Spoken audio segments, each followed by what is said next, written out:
ఆ రాత్రి నేను నిద్రలో ఉన్నాను. ఒక్కసారిగా ఎవరో దూరంగా ఏడుస్తున్న శబ్దం వినిపించింది. మొదట కలలా అనిపించింది, కానీ ఆ ఏడుపు మెల్లగా దగ్గరగా వస్తుంది. మా ఇంటి వెనుకకు వచ్చి ఆగిపోయింది. ఆ క్షణంలోనే నా జీవితం నరకమయ్యింది. ఇలాంటి నిజమైన భయంకరమైన కథలు మిస్ కాకూడదంటే ఈ వీడియోకి లైక్ చేయండి, మా ఛానల్ని సబ్స్క్రైబ్ చేసుకోండి. మీ సపోర్ట్ నాకు కొత్త కొత్త భయంకరమైన కథలు చెప్పడానికి ధైర్యం ఇస్తుంది. ఇక స్టోరీ మొదలు పెడదామా? నా పేరు కార్తిక్. నేను హైదరాబాద్లో ఫోటోగ్రాఫర్గా పనిచేస్తా. వర్క్ స్ట్రెస్ ఎక్కువై రొటీన్ లైఫ్ బోర్ కొట్టి చాలా ఏళ్ళ తర్వాత మా బాబాయ్ ఊరికి వెళ్ళాలనిపించింది. ఆ ఊరు ప్రశాంతంగా పచ్చని పొలాలతో పాత ఇళ్లతో చాలా బాగుంటుంది. కానీ ఒక విషయం మాత్రం నాకు వింతగా అనిపిస్తూ ఉండేది. అక్కడ సాయంత్రం 7-8 గంటలు కాగానే రోడ్లన్నీ ఖాళీ అయిపోతాయి. ఊర్లో జనాలు రోడ్లపై ఎక్కువగా కనిపించరు. ఏంటో ఈ విలేజ్ పీపుల్ అనుకున్నాను మొదట. దీని గురించి బాబాయిని అడిగితే ఊర్లో ఇలాగే ఉంటారు లేరా అని తప్పించుకున్నాడు. అతని ముఖంలో ఏదో దాస్తున్న భయం స్పష్టంగా కనిపిస్తుంది. ఊరికి పొద్దున్నే రావడం వల్ల ఊర్లో వాళ్ళతో మాట్లాడుతూ మధ్యాహ్నం వరకు బాగానే టైంపాస్ చేశాను. తర్వాత నాకు కొంచెం బోర్ అనిపించి అలా కెమెరా పట్టుకొని పొలాలకు నడుచుకుంటూ వెళ్ళాను. అలా వెళుతుండగా ఊరి చివరన చెట్ల మధ్యలో ఒక పాడుబడిన బావి కనిపించింది. దాన్ని చూసిన తర్వాత ఎందుకో నాకు కొంచెం భయంగా అనిపించింది. ఎందుకంటే ఇంతకుముందు ఊరి చివరున్న బావి దగ్గరకు వెళ్ళొద్దు అని బాబాయ్ చెప్పాడు. తొక్కలే, ఇవన్నీ మూఢనమ్మకాలు అని అనుకుంటూ నేను బావి దగ్గరికి వెళ్ళి 2-3 ఫోటోలు తీశాను. అక్కడున్న ఎన్విరాన్మెంట్ కొంచెం వియర్డ్గా అనిపించింది. గాలిలో వినిపించని మాటలు సన్నగా వినిపిస్తున్నాయి. అవన్నీ పట్టించుకోకుండా ఇంకా కొన్ని ఫొటోస్ తీసి అక్కడే సుస్సు కానించి ఇంటికి తిరిగి వచ్చాను. ఆ రోజు రాత్రి బాబాయ్ ఎంత వద్దన్నా వినకుండా నేను ఇంటి బయట మంచం వేసుకుని వీళ్ళ మూఢనమ్మకాలు తగలయ్యా అనుకుంటూ పడుకున్నాను. చెట్ల నుండి వచ్చే చల్లగాలి వల్ల డీప్ స్లీప్లోకి వెళ్ళిపోయాను. సరిగ్గా 12 గంటల సమయంలో నాకు ఒక్కసారిగా మెలకువ వచ్చింది. దూరంగా ఎవరో ఏడుస్తున్న శబ్దం వినిపిస్తుంది. ఈ టైంలో ఎవరు ఏడుస్తున్నారు? ఎవరది? సరిగ్గా నిద్రపోనివ్వరు. బాబాయ్ అని అరిచాను.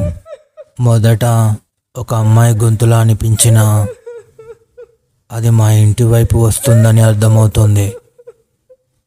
ఆ ఏడుపు శబ్దం సరిగ్గా మా ఇంటి వెనక వరకు వచ్చి ఆగిపోయింది. నేను లేచి చూడబోతుంటే బాబాయ్ పరుగున బయటికి వచ్చి లోపలికి రా త్వరగా అని గట్టిగా అరిచాడు. నన్ను లోపలికి లాగి తలుపులు గట్టిగా వేసేశాడు. ఏమైంది బాబాయ్, ఎవరు అలా ఏడుస్తున్నారు అని అడిగితే అతను వణుకుతున్న గొంతుతో అది ఒక దెయ్యం, దాని పేరు లక్ష్మి. సరిగ్గా 2 నెలల క్రితం లక్ష్మి అనే అమ్మాయిని పక్క ఊరి నుండి పెళ్లి చేసుకుని తీసుకువచ్చారు. ఆమె చాలా మంచిది. ఆమె అందంగా ఉంటుంది. ఊర్లో అందరితోనూ ఇట్టే కలిసిపోయింది. ఈ ఊరి గురించి నీకు తెలిసిందే కదా, ఒకరు బాగుంటే తట్టుకోలేరని. ఊరిలో ఆమె అంటే పడని వాళ్ళు కొందరు ఆమెపై అబద్ధాలు చెప్పి ఆమె కాలేజీలో ఉన్నప్పుడు వేరే అబ్బాయితో లవ్ ఎఫైర్ ఉందని ఆమె భర్తకు చెప్పారు. అప్పటి నుండి ఆమె భర్త ఆమెను రోజు హరాస్ చేసేవాడు. అవకాశం దొరికినప్పుడల్లా ఊరి అందరి ముందు అవమానించేవాడు. తను పేదింటి నుండి రావడం వల్ల తిరిగి పుట్టింటికి వెళ్ళలేకపోయింది. తన తల్లిదండ్రులకు ఎక్కడ భారం అవుతానేమోనని భయపడింది. తను చెప్పింది ఎవ్వరూ నమ్మేవాళ్ళు కాదు. ఆమె కుటుంబంలో కూడా ఇటు భర్తను ఎదిరించలేక, అటు ఎవరికి చెప్పుకోవాలో తెలియక, మెంటల్ స్ట్రెస్ తట్టుకోలేక ఒకరోజు అర్ధరాత్రి తన ఇంటి పక్కనున్న బావిలోకి దూకి చనిపోయింది. అప్పటి నుంచి ప్రతి రాత్రి 12 గంటలకు ఆమె ఆత్మ ఊరంతా ఏడుస్తూ తిరుగుతుందని ఊరంతా అనుకుంటున్నారు. ఎవరైనా ఆ బావి దగ్గరికి వెళ్తే తను వాళ్ళ ఇంటికి వచ్చేస్తుందని, అందుకే పొద్దున నేను అక్కడికి వెళ్ళొద్దని చెప్పాను అని బాబాయ్ బాధపడుతూ చెప్పడంతో నాకు ఒక్కసారిగా వణుకు మొదలైంది.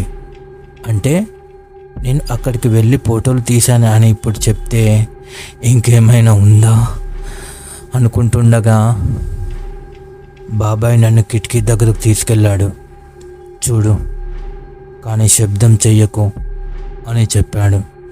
నేను కిటికీ సందులోంచి బయటకు చూశాను.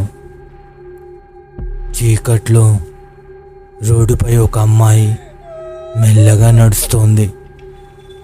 ముఖం క్లియర్గా కనిపించకపోయినా ఆమె ఏడుపు గాలిలో కలిసిపోతూ నా గుండెల్లోకి దిగిపోతుంది. ఆ ఒక్క క్షణం నాకు భయంతో కన్నీళ్ళు ఆగలేదు. నెక్స్ట్ డే మార్నింగ్ బాబాయ్ వాళ్ళు పొలం అమ్మడం కోసం వేరే ఊరు వెళ్ళాల్సి వచ్చింది. ఆ రోజంతా అక్కడే ఉంటామని చెప్పి బాబాయ్ వాళ్ళు వచ్చేంత వరకు నన్ను హైదరాబాద్ వెళ్ళొద్దు, ఇంట్లోనే ఉండమని చెప్పారు. ఆ రోజు నేను ఒక్కడనే ఇంట్లో ఉండాల్సి వచ్చింది.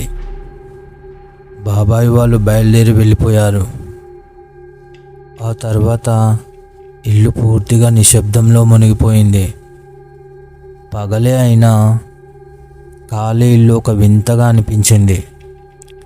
నేను తలుపులు వేసుకుని హాల్లో కూర్చొని ఫోన్ చూస్తూ టైం గడపడం మొదలుపెట్టాను. రాత్రి అయింది. నేను డిన్నర్ చేసేసి హాల్లో మంచం మీద ఒక్కనే పడుకున్నాను. ఒక్కడినే ఉండడంతో నాకు కొంచెం భయంగా అనిపిస్తుంది. నిన్న నైట్ జరిగిన విషయం గుర్తుకు వస్తుంది. ఇంట్లో మొత్తం నిశ్శబ్దం. గోడ గడియారంలో ముళ్ళు 11:53 అని చూపిస్తుంది. నాలో టెన్షన్ మొదలైంది. అది మళ్ళీ వస్తుందేమోనని భయంతో గొంతు ఎండుకుపోతుంది. వాటర్ తాగుదామని మంచం మీద నుండి కాలు నేలపై పెట్టాను. ఇంతలో ఎవరో డోర్ కొడుతున్న శబ్దం మొదలైంది. నేను ముందే భయపడుతున్నా. ఆ సౌండ్ విని నాకు వెన్నులో వణుకు మొదలైంది. కొంచెం సేపటికి నేను ఎవరు అని అరిచాను. అక్కడి నుండి ఏ సమాధానం రాలేదు. అంతా సైలెంట్ అయిపోయింది. ఇంతలో మెల్లగా డోర్ బయట నుండి ఒక ఏడుపు మొదలైంది. నేను అది వచ్చేసింది అనుకున్నా. భయంతో డోర్ పీప్ హోల్ నుండి మెల్లగా బయటకు చూశాను. బయట ఆ దెయ్యం మొత్తం బాడీ అంతా ఉబ్బిపోయి కళ్ళు బయటకు వచ్చి జుట్టు మొత్తం ముఖం మీదకు వచ్చి తల వంచుకొని తలుపు ముందు నిలబడి ఉంది. నాకు ఒక్కసారిగా గుండె జారినంత పని అయింది. చెమటలు పట్టేశాయి. భయంతో ఏం చేయాలో అర్థం అవ్వడం లేదు. గట్టిగా దుప్పటి కప్పుకున్నాను భయంతో. అది మళ్ళీ డోర్ కొడుతుంది. ఈసారి అది గొంతు కోసుకున్నట్లుగా ఒక చప్పుడు చేస్తూ ఏడవడం మొదలుపెట్టింది. కిటికీ అద్దం దగ్గర ఒక నీడ కదులుతుంది. నెమ్మదిగా ఆ నీడ కిటికీ పక్క నుంచి వచ్చి ఆగింది. ఒక్కసారిగా ఆ ఏడుపు ఆగిపోయింది. నేను ఊపిరి కూడా ఆపుకుంటున్నా. మళ్ళీ కొంచెం సేపు అంతా నిశ్శబ్దం. తర్వాత ఇంటి చుట్టూ తిరుగుతూ మళ్ళీ ఏడుస్తుంది. ఆ అడుగులు నెమ్మదిగా దూరం అవుతున్నాయి. అలా ఒక గంట తర్వాత మెల్లిగా ఏడుపులు, అరుపులు తగ్గిపోయాయి. అలా ఆ నైట్ అంతా భయంతో నిద్ర పట్టలేదు. దేవుడు గదిలో పరిగెత్తి వెళ్ళి తలుపు లోపల నుంచి మూసేసి భయంతో దుప్పటి కప్పుకొని కూర్చున్నాను. ఆమె ఏడుపు ఇంటి చుట్టూ తిరుగుతూ ఒక్కోసారి దగ్గరికి వచ్చి ఒక్కోసారి దూరం అవుతూ రాత్రంతా నన్ను గోడలా చుట్టుకుంది. బాబాయ్ వాళ్ళు ఉదయాన్నే వచ్చారు. నేను జరిగినదంతా బాబాయ్కి చెప్పాను. బాబీ దగ్గరికి వెళ్ళి ఫొటోస్ తీశానని, అక్కడే సుస్సు పోసానని భయపడుతూ చెప్పాను. నువ్వు బావి దగ్గరికి వెళ్ళి ఫోటోలు తీయడం అంటే నువ్వు ఆమెను పిలిచినట్టే. ఇప్పుడు అది నీ వెంట పడుతుంది అని భయంతో చెప్పారు. నాకు దెబ్బకు చలి జ్వరం వచ్చేసింది ఆ భయానికి. బాబాయ్ వెంటనే దర్గాకు తీసుకువెళ్ళి ఒక మంత్రిచ్చిన తాయెత్తు కట్టించాడు. తన ఇంటి చుట్టూ తెల్లని బూడిదను చల్లించాడు. అప్పటి నుండి ఎలాంటి ఏడుపులు వినిపించలేదు. నేను నాకు జ్వరం తగ్గగానే హైదరాబాద్కి వచ్చేసాను.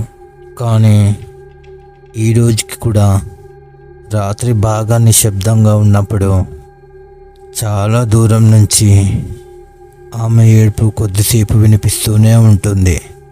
ఫోక్స్, చూశారు కదా, ఈరోజు ఈ స్టోరీతో నేను మీ ముందుకు వచ్చాను. మరో స్టోరీతో మళ్ళీ కలుద్దాం. అంతవరకు this is war stories signing off.